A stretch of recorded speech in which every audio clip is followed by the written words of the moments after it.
Hello and welcome to our video on Posta Frontale. My name is Brennan Fauché. I'm the longsword instructor at the Niagara School of Arms.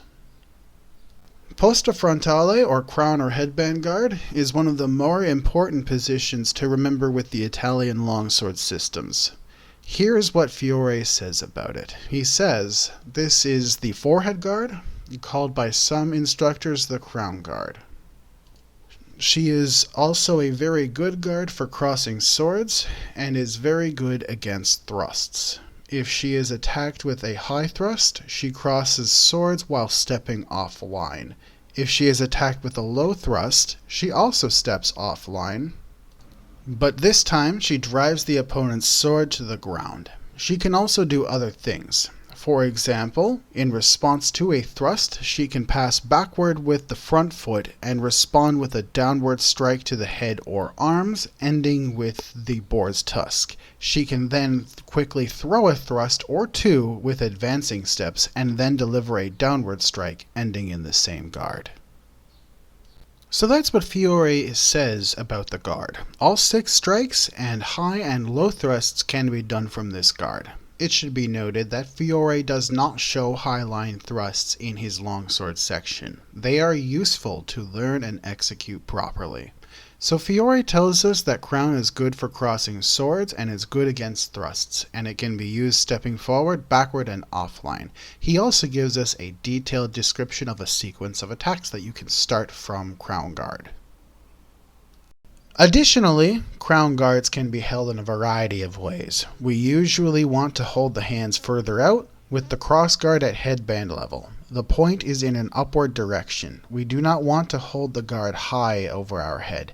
That is a panic reaction and opens your entire body to being struck and opens you to grappling.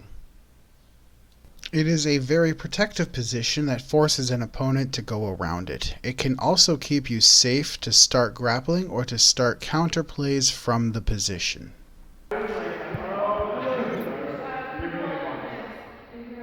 think that comes from you being a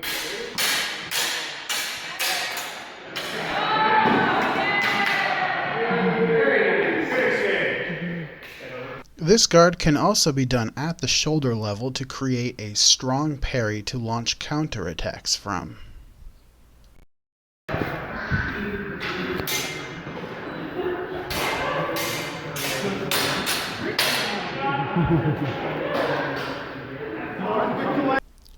So now that we've established some of the strengths of the guard, let's go over the weaknesses. Attacks from it tend to have limited power generation, and holding your hands in front of your body is a good way to get them slapped.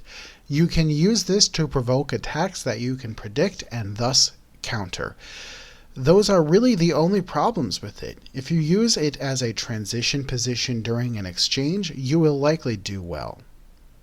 This guard can also disrupt the repeated motions of displacement parries. Unfortunately, I don't have video of that. So when you're performing attacks from this drill, remember that keeping your form is still important. This guard goes against some pretty intense forces and can make the difference in a successful grapple, so mechanics and balance are going to be vital. Don't lock out your elbows while you're doing this guard, and make sure that when you grapple to not overextend or to chase your opponent too far. That's all I have for you today. Now get out there and train.